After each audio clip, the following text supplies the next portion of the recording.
Hello friends, Ram study class में आपका स्वागत है। दोस्तों, आज हम पढ़ने वाले हैं प्राचीन भारत का इतिहास, जिसके अंतर्गत हमारा टॉपिक रहेगा सिंधु घाटी सभ्यता। सिंधु घाटी सभ्यता को हड़प्पा सभ्यता के नाम से भी जानते हैं। और फ्रेंड्स, हमने इससे पहले जो क्लास की थी तो वो थी हमारे पाषाण काल की। ठीक है, अगर आपने वो क्लास नहीं देखी है तो आप एक बार उसे जाकर देख लीजिए। तो आज हम इसके बारे में पढ़ने वाले हैं कि किस प्रकार जो है हड़प्पा सभ्यता के बारे में देखेंगे कि किस तरीके से इनकी खुदाई की गई, किसने खुदाई की और कौन से साक्ष्य हमारे किस जगह से मिले हैं। कुछ स्थानों के बारे में पढ़ेंगे और जो है हम उत्खननकर्ताओं के बारे में देखेंगे कि कौन से स्थल की खोज किसने की है और किस वर्ष की है। ठीक है, तो इस तरीके से हमारे काफ़ी ऐसे क्वेश्चन रहेंगे जो कि हमेशा एग्जाम में पूछे ही जाते हैं और इस टॉपिक से तो हमेशा ही दो तीन प्रश्न तो बनते ही बनते हैं। ठीक है, तो आज की क्लास ये बहुत ही इंपॉर्टेंट रहने वाली है। तो चलिए स्टार्ट करते हैं। तो सबसे पहले देखेंगे कि पशुपालन का प्रारंभ कहाँ से हुआ था। ये क्वेश्चन पूछ लिया जाए तो पशुपालन का प्रारंभ मध्य पाषाण काल में हुआ है। ठीक है, ये आपको ध्यान रखना है। आगे देखेंगे पशुपालन के साक्ष्य जो है कहाँ से मिले हैं। तो पशुपालन के साक्ष्य देखो आदमगढ़ से मिले हैं, बागौर से मिले हैं। और आदमगढ़ आपको ध्यान रखना है कि ये होशंगाबाद एमपी में पड़ता है। ठीक है, और बागौर जो पड़ता है वो भीलवाड़ा राजस्थान में पड़ता है। तो यहाँ से पशुपालन के साक्ष्य मिले हैं। मध्य पाषाणकालीन स्थल ये आपको देखना है। एक मध्य पाषाणकालीन स्थल है महदा, जो कि प्रतापगढ़ उत्तर प्रदेश में पड़ता है। और प्रतापगढ़ के बारे में आप देखेंगे कि प्रतापगढ़ जो है आंवले के लिए प्रसिद्ध है। तो यहाँ से हड्डी और सींग से निर्मित उपकरण प्राप्त हुए हैं। अगर देखेंगे भारत में मानव का सर्वप्रथम साक्ष्य जो है वो कहाँ से मिला है। तो ये मध्य प्रदेश के पश्चिमी नर्मदा क्षेत्र से मिला है। तो ये थोड़ा सा ध्यान रखेंगे। नर्मदा क्षेत्र की खोज किस वर्ष की गई थी। तो नर्मदा क्षेत्र की जो खोज की गई थी वो 1982 ईस्वी में की गई थी। ये थोड़ा सा ध्यान रखना है। और ये क्वेश्चन देखना है कि मानव कंकाल के साथ कुत्ते के कंकाल मिले हैं। तो ये कहाँ से मिले हैं। तो ये बुर्ज होम से मिले हैं। और बुर्ज होम कहाँ पर पड़ता है। तो ये जम्मू कश्मीर में पड़ता है। ठीक है, और गर्तावास के साक्ष्य भी कहाँ से मिले हैं। तो ये भी बुर्ज होम से प्राप्त हुए हैं। और बुर्ज होम स्थल की जो खोज की थी वो किसने की थी। तो 1935 ईस्वी में डी टेरा एवं पीटरसन ने की थी। तो देखो बुर्ज होम से काफ़ी जो है क्वेश्चन बन सकते हैं, तो यहाँ पे दे भी रखे हैं। तो ये 3 क्वेश्चन आपको ध्यान रखने हैं। बुर्ज होम कहाँ पे पड़ता है। तो ये जम्मू कश्मीर में पड़ता है।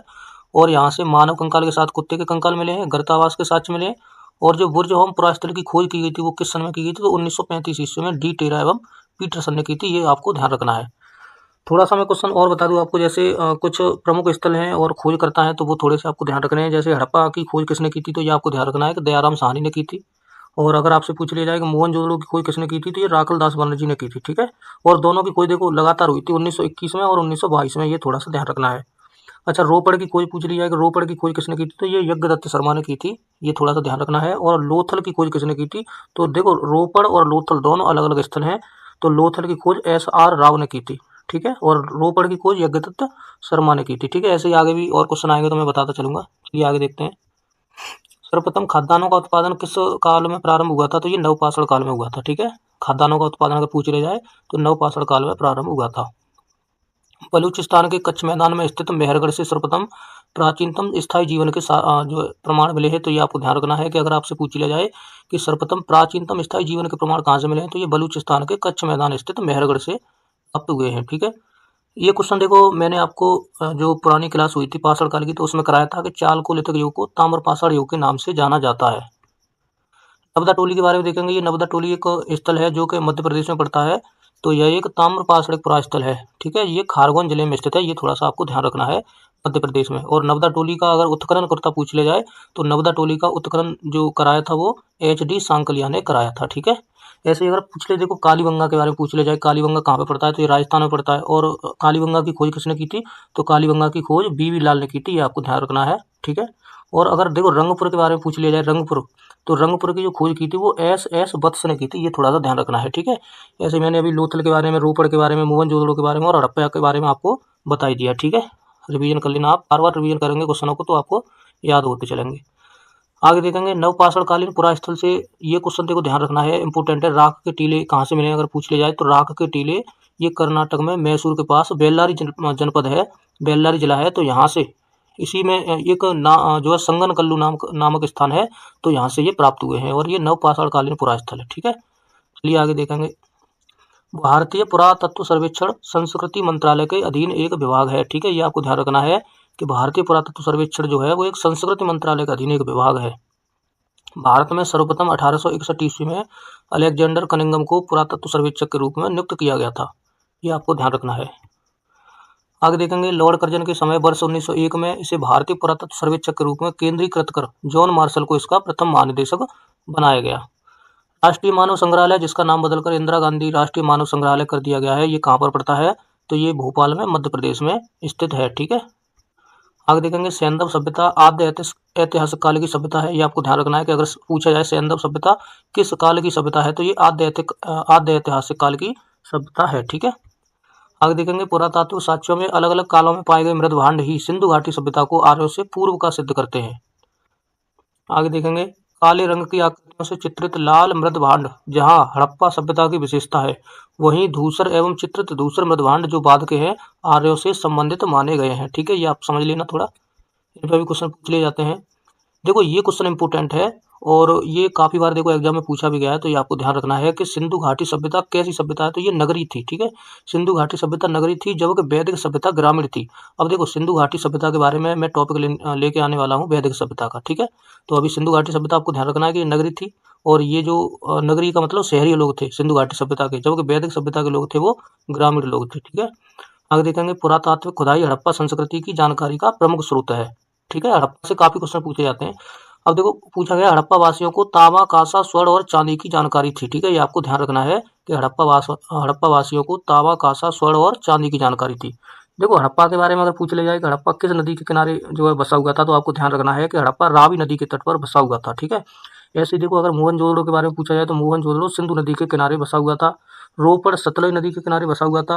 कालीबंगा घग्गर नदी के किनारे बसा हुआ था। लोथल भोगवा नदी के किनारे बसा हुआ था। और अगर आपसे पूछा जाए कि चलिए मैं और आगे ऐसे धीमे धीमे आपको बताता चलूंगा। ठीक है, आगे देखते हैं। प्रारंभिक हड़प्पा सभ्यता में पैर से चालित चाक का प्रयोग किया जाता था। ये आपको ध्यान रखना है कि पहले की जो हड़प्पा सभ्यता थी प्रारंभिक, उसमें पैर से चालित चाक का प्रयोग किया जाता था। और अगर परिपक्व ऐसे नई की बात आए कि जो है परिपक्व हड़प्पा के दौर में हाथ से चालित चाकों का प्रयोग किया जाने लगा था। ठीक है, ये आप ध्यान रखेंगे।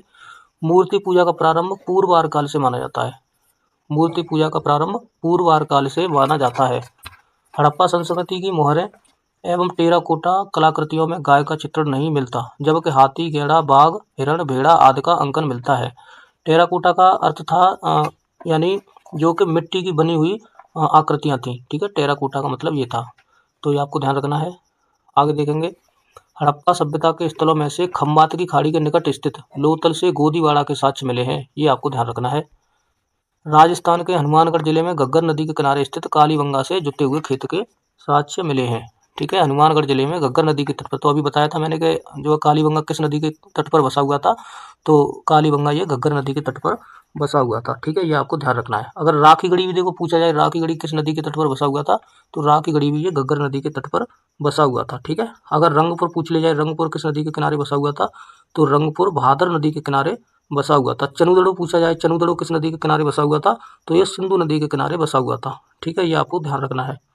ऐसे ही अगर आपसे पूछ लिया जाए आलमगीरपुर किस नदी के किनारे बसा हुआ था, तो ये हिंडन नदी के किनारे बसा हुआ था। ठीक है, ये आपको ध्यान रखने हैं, बहुत ही इंपॉर्टेंट पॉइंट है। आगे देखेंगे गुजरात के धौलावीरा से हड़प्पा लिपि के बड़े आकार के 10 चिन्हों वाला एक शिलालेख मिला है। हरियाणा के फतेहाबाद जिले में स्थित बनावली से पकी मिट्टी की बनी हुई हल्की प्रतिकृति मिली है। ये इंपॉर्टेंट है पॉइंट। पकी मिट्टी की बनी हुई हल्की प्रतिकृति अगर पूछ लिया जाए तो हरियाणा के फतेहाबाद जिले में स्थित बनावली से मिली है। ये आपको ध्यान रखना है। सैंधव सभ्यता के महान स्नानागार के साक्ष्य मोहनजोदड़ो से प्राप्त हुए हैं। ये आपको ध्यान रखना है। मोहनजोदड़ो से महान स्नानागार के साक्ष्य प्राप्त हुए हैं।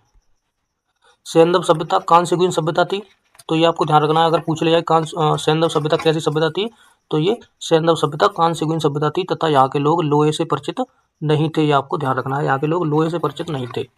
ठीक है, चलिए आगे देखेंगे। राखीगढ़ी हरियाणा के हिसार जिले में घग्गर नदी पर स्थित है। अभी मैंने बताया था आपको कि राखीगढ़ी अगर पूछ लिया जाए किस नदी के तट पर स्थित है, तो ये भी घग्गर नदी के तट पर स्थित है। ठीक है, और ऐसे अभी कालीबंगा भी बताया था, तो वो भी घग्गर नदी के तट पर स्थित है। ठीक है, ये दोनों ही पॉइंट ध्यान रखने हैं। राखीगढ़ी स्थल की खोज अगर पूछ ली जाए किसने की थी, तो ये आपको ध्यान रखना है कि राखीगढ़ी की जो खोज की थी वो सूरजभान ने की थी। और किस सन में की थी, तो ये 1969 ईस्वी में की थी। ये आपको ध्यान रखना है। देखो ये क्वेश्चन पूछ लिए जाते हैं। अगर आपसे पूछ लिया जाए देखो हड़प्पा की खोज किसने की थी, तो मैंने अभी बताया था दयाराम साहनी ने की थी। अगर आपसे पूछ लिया जाए मोहनजोदड़ो की खोज किसने की थी, तो राखलदास बनर्जी ने की थी। ठीक है, रोपड़ की खोज मैंने बताया था अभी किसने की थी, तो यज्ञदत्त शर्मा ने की थी। लोथल की खोज किसने की थी, SR राव ने की थी। ये आपको ध्यान रखना है। कालीबंगा की खोज मैंने बताया था किसने की थी, तो BV लाल ने की थी। ठीक है, रंगपुर की खोज मैंने बताई थी किसने की थी, तो ये MS वत्स ने की थी। ठीक है, आपको ध्यान रखना है MS वत्स। ऐसे ये भी पूछा गया राव की गढ़ी की खोज किसने की थी, तो ये सूरजभान ने की थी। ठीक है, चलिए आगे देखते हैं। मोहनजोदड़ो तथा चंदोड़ दोनों सिंध प्रांत में तथा सुरकोटदा कहाँ पर है, तो ये सुरकोटदा कहाँ पर पड़ता है, ये गुजरात में पड़ता है, ये आपको ध्यान रखना है। ठीक है, गुजरात में। रंगपुर गुजरात के काठियावाड़ प्रायद्वीप में भादर नदी के पास स्थित है। रंगपुर गुजरात के सौराष्ट्र क्षेत्र में है, ये ध्यान रखना है। रंगपुर से धान की भूसी के ढेर मिले हैं। अगर आपसे पूछ लिया जाए कि रंगपुर से जो है धान की भूसी के साथ जो साक्ष्य या ढेर कहाँ से मिले हैं, तो ये रंगपुर से मिले हैं। ठीक है, आगे देखेंगे। रंगपुर की खुदाई किस वर्ष की गई थी तो ये आपको ध्यान रखना है। रंगपुर की जो खुदाई की गई थी वो 1953-54 ईस्वी में ए रंगनाथ राव द्वारा की गई थी। ठीक है, ए रंगनाथ राव द्वारा की गई थी, ये आपको ध्यान रखना है। चलिए आगे देखेंगे। रंगपुर से प्राक हड़प्पा, हड़प्पा और उत्तर हड़प्पाकालीन सभ्यता के साक्ष्य मिले हैं। रंगपुर से कच्ची ईंट के दुर्ग, नालियां, मृदभांड मिले हैं, ये आपको ध्यान रखना है। दधेरी एक परवर्ती पुरा स्थल है जो पंजाब प्रांत के लुधियाना जिले में गोविंदगढ़ के पास स्थित है, तो इसके बारे में थोड़ा सा ध्यान रखना है। आगे देखेंगे। सिंधु घाटी सभ्यता का विस्तार उत्तर में झेलम नदी के पूर्वी तट से दक्षिण में यमुना की सहायक नदी हिंडन के तट तक माना जाता है, ये पॉइंट ध्यान रखना है। आगे देखेंगे। सिंधु घाटी के लोग पशुपति नाथ शिव की पूजा भी करते थे, ये आपको ध्यान रखना है। ठीक है, भगवान शिव की पूजा करते थे, पशुपति शिव की पूजा करते थे, ये ध्यान रखना है। इसका प्रमाण मोहनजोदड़ो से प्राप्त एक मोहर पर है जिस पर योगी की आकृति बनी हुई है। उस योगी के दाईं ओर बाघ तथा हाथी तथा बाईं ओर गैड़ा एवं भैंसा चित्रित किए गए हैं, ये थोड़ा सा ध्यान रखना है। आगे देखेंगे। योगी के सिर पर एक त्रिशूल जैसा आभूषण है जहां इसके 3 मुख हैं। मार्शल महोदय ने इसे रुद्र शिव से संबंधित किया है। आगे देखेंगे।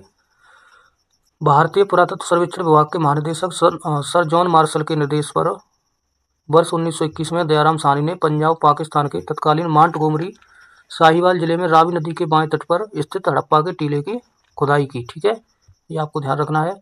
वर्ष 1922 में रागलदास बराजी ने सिंध प्रांत के लरकाना जिले में सिंधु नदी के दाहिने तट पर स्थित मोहनजोदड़ो के टीलों का पता लगाया था। ठीक है, तो ये तो ध्यान रखना है। मैंने भी सबसे पहले ये बताया था आपको कि 1921 में हड़प्पा की खोज दयाराम साहनी ने की थी।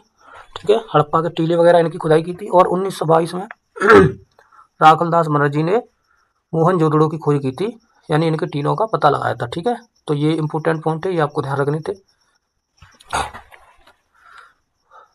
तो चलिए फ्रेंड्स, आज इतना ही रखते हैं। तो अगर कहीं भी कोई मिस्टेक होती है तो आप मुझे ज़रूर बताइए, और अगर आपको वीडियो पसंद आती है तो वीडियो को लाइक भी कर दीजिए और वीडियो को सब्सक्राइब भी कर दीजिए। ठीक है, तो चलिए आज इतना ही रखते हैं। क्लास देखने के लिए धन्यवाद। जय हिंद।